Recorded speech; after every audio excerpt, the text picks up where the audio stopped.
குரு ஆஸ்ட்ரேலிய நேயர்கள் அனைவருக்கும் வணக்கம். மிதுன ராசியில் மற்றும் கடக ராசியில் இருக்கும் புனர்பூச நட்சத்திரத்துக்கான பொதுவான பண்புகள் மற்றும் 2026 புனர்பூசத்தின் நட்சத்திர அதிபதியான குரு ஜூன் 2ஆம் தேதி இடப்பெயர்வு ஏற்பட போகின்றது.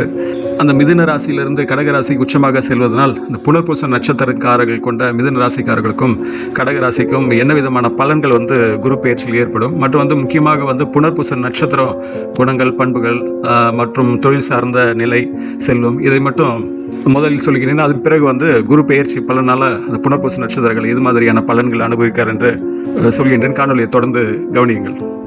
புனர்பூச நட்சத்திரம் 27 நட்சத்திரத்தில் ஒரு 7வது நட்சத்திரம். புனர் என்றால் மீண்டும் அது செய்கிறது. வசு என்றால் செல்வம் இல்லைன்னா ஒளி என்று சொல்லலாம். அதாவது மீண்டும் கிடைக்கும் செல்வம், அதாவது இழந்துட்டா கூட செல்வத்தை மீண்டும் எப்படின்னா பெற்றுவிடுவாங்க. இதுதான் புனர்பூச நட்சத்திரக்காரங்களின் ஒரு சிறப்பான அம்சம் கொண்டது. இதில் மிதுன ராசியில் 3 பாதம் இருக்குது. அதுக்கப்புறம் பார்த்திங்கன்னா கடகராசியில் ஒரு பாதம் இருக்குது. தேவகணம் பொருந்தியவர்கள். பறவையில் பார்த்திங்கன்னா அன்னப்பறவை, மரத்தில் பார்த்திங்கன்னா மூங்கில் மரம். அதனால் அன்னப்பறவையோ படங்களை வீட்டில் வாங்கி வைத்துக்கொள்வது நல்லது. விலங்குல யோனி இதில் பார்த்திங்கன்னா பூனை, பெண் பூனை. அதனால் இந்த குறியீடுலாம் ஒரு விதமான நெகட்டிவ் எனர்ஜியை உங்கள்கிட்ட குறைச்சி நேர்மறையான ஆற்றலை பாசிட்டிவ் எனர்ஜியை அதிகப்படுத்தும். ஏன்னா இந்த மரம், இந்த பறவை, மிருகம் இதெல்லாம் உங்கள் நட்சத்திரத்தோட ஒரு கம்யூனிகேட்டை இருந்துகிட்ருக்கும், ஒரு நல்ல ஒரு வைப்பை கொடுக்கும். அதனால் மூங்கில் மரம் இருந்தால் நீங்கள் வளர்க்கலாம். பறவை, அன்னப்பறவையில் படத்தை நீங்கள் வீட்டில் உங்கள் கண் பார்வையில் படுற மாதிரி வைக்கலாம். நீங்கள் ஒரு பெட்டு ஒரு லவராக இருந்தால் ஒரு பூனை கூட வளர்க்கலாம். இதெல்லாம் ஒரு உங்களுக்கு ஏற்படுற அந்த எதிர்மறையான தாக்கத்தை கொஞ்சம் குறைச்சி மன அமைதியை உண்டாக்கும். பொதுவாக புனர்பூச நட்சத்திரக்காரின் பொதுவான குணம் என்னென்னா, அது குருவின் அம்சம் கொண்டதுனால இயல்பளவு குருவின் ஆதிக்கம் அதிகமாக இருக்கிறதுனால ஆன்மீக சிந்தனை அதிகமாக இருக்கும். தர்மம் பண்ணுற சிந்தனை இருக்கும். மற்றவங்களுக்கு எந்த காரணத்தை கொண்டும் தீங்கு விளைவிக்க மாட்டார்கள். ஏனென்றால் குரு ஒரு சுபகிரகம் இருக்கிறதுனால போதி மட்டும் நல்லது தான் நினைக்கும். கெட்டது நினைத்தா கூட அது கெடுதல் செய்ய மாட்டார்கள், கடந்து தான் போயிடுவாங்க. அதனால் வாழ்க்கையில் ஏதாவது இழந்தால் கூட மறுபடியும் அதை பெற்றுவிடுவாங்க தான் என்ற அர்த்தம். ஏன்னா புனர் என்றால் மறுபடியும் மீண்டும் பெறுவது தான். அதனால் தோல்வியிலிருந்து எளிதாக அவங்க மீண்டும் விடுவாங்க. அதாவது ஆடம்பரங்களை விட எளிமையான வாழ்க்கை அதிகமாக விரும்புவாங்க. மனதில் எப்போதும் ஒரு விதமான அமைதி இருக்கும். தேவதைகளை பற்றி அதிதி தேவதைன்றதுனால எல்லாரையும் ஒரு தாய்மை உணர்வோடு எல்லாரையும் அரவணைத்து செல்வார்கள். இவங்களுக்கு வாழ்க்கையில் ரொம்ப கஷ்டம் அது மாதிரி இருந்தால் கூட எல்லாம் ஒரு விதமான நல்லதுக்கு தான் என்ற ஒரு நேர்மறையான சிந்தனை எப்பவுமே இவங்களுக்குள்ளே இருக்கும். புனர்பூசம் அதாவது 4 பாதம் இருக்குது. அதில் முதல்ல 3 பாதம் மிதுன ராசியிலும், கடைசி 4வது பாதம் கடக ராசியில் இருக்குது. முதல் பாதம் மிதுன ராசியில் பார்த்திங்கன்னா புதன் மற்றும் செவ்வாயின் ஆதிக்கம் இவர்களுக்கு இருக்குது. அதாவது ரொம்ப இன்டலெக்சுவலாக இருப்பாங்க. தர்க்க ரீதியாக யோசிப்பாங்க, செயல்படுவாங்க. அவங்களுடைய டார்கெட் இலக்கு வேகம் ரொம்ப அதிகமாக இருக்கும். 2ஆம் பாதம் பார்த்திங்கன்னா புதன் மற்றும் சூரியனுடைய ஆதிக்கம் அம்சம் இருக்குது. அதனால் சினிமா துறை சார்ந்தவங்களுக்கெல்லாம் ரொம்ப 2ஆம் பாதம் நல்லா ஒர்க் அவுட் ஆகும்.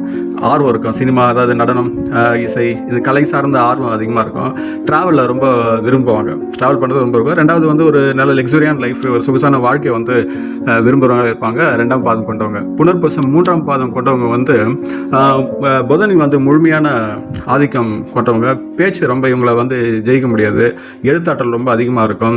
அதாவது பிஸ்னஸ் சார்ந்த சின்ன சின்ன விஷயங்கள்லாம் இவங்ககிட்ட இயல்பாகவே வரும்.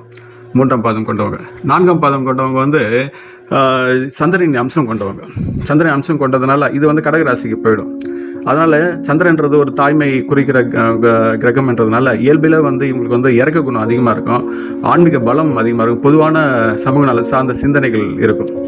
இந்த அடிப்படையில் பார்த்திங்கன்னா அந்த 4 பாதங்களும் இது மாதிரி இருக்குது. 2வது 2028 ஜூன் 2ஆம் தேதி குரு பயிற்சி, இவருடைய நட்சத்திராதிபதி குரு பயிற்சி இவங்களுடைய ராசி மிதுன ராசியிலேருந்து இன்னொரு ராசியான கடக ராசி செல்றதுனால பொருளாதார ரீதி எக்கனாமிக்கலாக பார்த்தா ஒரு மிகப்பெரிய ஒரு ஏற்றம் இருக்குது. குடும்பத்தில் 2ஆம் இடமாக செல்வதனால் சுபகாரியங்கள்லாம் கண்டிப்பாக கைகூடும்.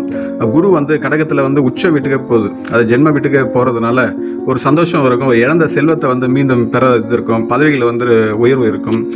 அதை புனர்பூசன்ற நட்சத்திரத்துக்கு ஏற்ற மாதிரி மீண்டும் விஷயம் செல்வங்கள்லாம் தேடி வருவதாக இருக்கும். ஆனால் கொஞ்சம் உடல் நலத்தில் கொஞ்சம் கூடுதலாக அக்கறை எடுத்துவது ரொம்ப அவசியம். இவங்க இந்த ஆசிரியர், ப்ரொஃபஸரு, சைக்காலஜி, ஜோதிடர்கள், ஜோதிடர்லாம் இவங்களுக்கு நல்லா வரும். ரெண்டாவது வந்து கலை சார்ந்த விஷயங்கள்லாம் இவங்களுக்கு நல்லா ஏற்புடையதாக இருக்கும். ஜேர்னலிஸ்டாக இருப்பாங்க. ஒரு பிரிண்டிங் ப்ரெஸ்ஸு, இதுமாதிரி புக் ஷாப்பு, இது மாதிரி விஷயங்கள்லாம் அவங்களுக்கு நல்ல கை கொடுவதாக இருக்கும். கோயில் நிர்வாகம் பண்ணுற விஷயங்கள்லாம் அவங்ககிட்ட கொடுத்தாங்கன்னா சிறப்பாக பண்ணுவாங்க. சமூக சேவை இது விஷயங்களில் ரொம்ப ஈடுபாடு இருக்கும். அறக்கட்டளை நிறுவனங்கள்லாம் ஒரு இன்சார்ஜ் எடுத்து நல்ல சிறப்பாக பண்ணுவாங்க. பயணங்களை விரும்புறதுனால விமான போக்குவரத்துலாம் இவங்க தொழில் செய்கிற தளமாக இருக்கும். இது டூரிஸ்ட் கைடு கூட இருக்கலாம். அது இம்போர்ட் அண்ட் எக்ஸ்போர்ட் பிஸ்னஸும் பண்ணுறவங்களா இருப்பாங்க. அது புனர்பூசம் நட்சத்திரத்தை பொறுத்த வரைக்கும் ஒரு முறை இது பண்ணிட்டு 2வது முறை முயற்சி செஞ்சால் கண்டிப்பாக அதுக்கான சக்ஸஸ் ஆகும். அதனால் முதல் முறை முயற்சி செய்து தோல்வி அடைந்தால் நீங்கள் 2வது முறை கண்டிப்பாக முயற்சி பண்ணினா அது சக்ஸஸாக ஆகும் இந்த நட்சத்திரக்காரங்களுக்கு. அதனால் வந்து எந்த இடத்துலையும் வந்தால் ஒரு குறிப்பிட்ட இடத்துல தேங்கி இருக்க மாட்டாங்க. அதனால் ஒரு ட்ராவல் பண்ணுறது தான் இவங்க ரொம்ப விரும்புவாங்க. ஃபேமிலி அட்டாச்மெண்ட் அதிகம். தான் குடும்பமும் தங்களை சுற்றி இருக்கவங்களும் வந்து ஒரு விதமான ப்ரொடெக்டாக பாதுகாப்பாங்க. ஆனால் இதெல்லாம் வந்து ஒரு பாசிட்டிவாக இருந்தாலும் நெகட்டிவான விஷயம் வந்து இவங்களுக்குள்ள கொஞ்சம் சின்ன போராமை குணம் இருக்குது. சரியான நேரத்தில் டக்குன்னு அந்த முடிவு எடுக்கணும். அது கொஞ்சம் காலதாமதம் எடுத்து செயல்படுறதுனால அதுக்கான பலன் வந்து கொஞ்சம் லேட்டாக தான் கிடைக்கும்.